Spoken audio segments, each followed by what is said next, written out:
Bonjour à toutes et à tous. Je fais cette capsule aujourd'hui pour revenir vers vous concernant les énergies actuelles et finalement vous au milieu de tout ça. Comment vous pouvez gérer, comment vous pouvez vous positionner, comment vous pouvez traverser certains moments. L'ambiance n'est pas à la grande fête, n'est-ce pas?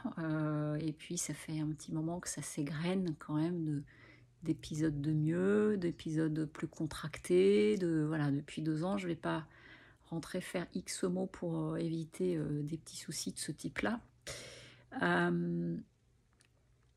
Mais du coup, fin d'année, souvent, l'automne arrive, il fait nuit plus tôt, il fait plus gris, etc. Donc rien que ça déjà, sur certains et certaines d'entre nous, ça peut jouer au niveau du moral, au niveau de l'énergie, etc.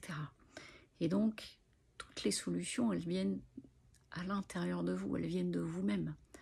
C'est observez-vous comment vous pouvez gérer ça, c'est-à-dire peut-être, ça peut être peut-être des compléments alimentaires, ça peut être de faire plus de choses qui vous font du bien, vraiment de centrer par rapport à ça, déjà pour bien capter et garder votre énergie, votre vitalité.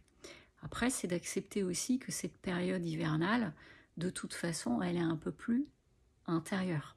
Pour garder la nature, les arbres perdent leurs feuilles, ça va permettre à la sève de vraiment rentrer et de retourner aux racines pour que l'arbre se reconcentre sans qu'il y ait besoin d'amener toute l'énergie et tout ce qu'il faut jusqu'au bout du bout, tout en haut de la dernière feuille. C'est la même chose pour nous. Donc finalement, comment vous avez envie de prendre soin de vous, et ça peut passer par cette phase un petit peu de retrait et de recul. C'est du coup aussi une très belle période pour faire le point, pour voir un petit peu comment vous avez envie d'orienter votre vie, si vous avez des choix à faire, etc. Parce que quand bien même on a des aiguillages, quand bien même on peut faire demander du support ou du soutien en externe par rapport à des choses qu'on peut traverser. Ça peut passer par des amis, mais ça peut passer par un travail auprès d'un thérapeute ou même les personnes qui viennent me consulter pour des lectures d'âme, pour des guidances, pour une numérologie spirituelle, un travail de libération. Il n'empêche que quoi que vous décidiez, ça vient bien de vous. L'énergie, elle émane de vous. La décision, elle émane de vous parce que vous sentez qu'il y a quelque chose à modifier ou à recalibrer ou à revoir différemment. Mon message, c'est que vraiment, c'est juste un rappel, c'est que tout est en nous. La part divine, on la porte en nous. Quand je parle de part divine, je ne suis pas du tout sur les religions. Je suis juste en train de rappeler toutes nos capacités, tous nos potentiels, toutes les facettes qu'on a, et on a des facettes lumineuses, on a des facettes un peu plus obscures, mais comme on dit, si tu veux voir s'éloigner l'obscurité, apporte de la lumière. Donc d'apporter de la lumière sur des parts un peu plus sombres qu'il y a en nous, sur peut-être des difficultés qu'on peut avoir, des choses qui se répètent dans nos vies, qui nous jouent des tours, mais en attendant, le support que vous pouvez trouver à l'extérieur, que ce soit des thérapeutes ou par mon biais, vous êtes initiateur, initiatrice du mouvement.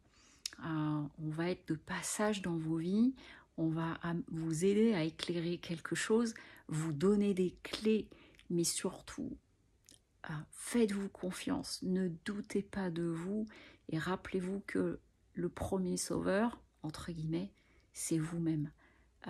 On est dans une culture très très forte sur le fait d'attendre un sauveur à l'extérieur. On baigne dedans depuis qu'on est tout petit.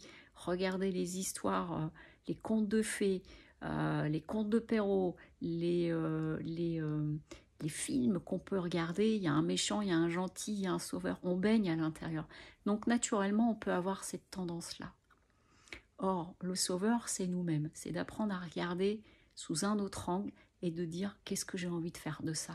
Et à partir de là, oui, vous pouvez demander un support, une aide, un soutien, quel que soit le format. Mais le patron, la patronne, c'est vous. Et vous avez plein de potentiel à l'intérieur de vous. Donc peut-être que cette période hivernale, elle peut être propice aussi à faire un peu le point, à voir où vous en êtes, à voir ce que vous avez envie de voir qui change dans votre vie et les points sur lesquels vous avez la main, tout ce sur quoi vous pouvez prendre la main. Vous ne pouvez pas décider de ce que l'autre va penser, de ce qu'il va ou elle va dire dans ce elle veut dire. Et par contre, vous pouvez décider de ce que vous voulez dire, de votre intention, de vos messages, de vos souhaits, de vos rêves, et de donner l'impulsion à tout ça. Voilà, c'était le petit message du jour pour rappeler que nous sommes des souverains et des souveraines. Très très belle journée à vous. Au revoir.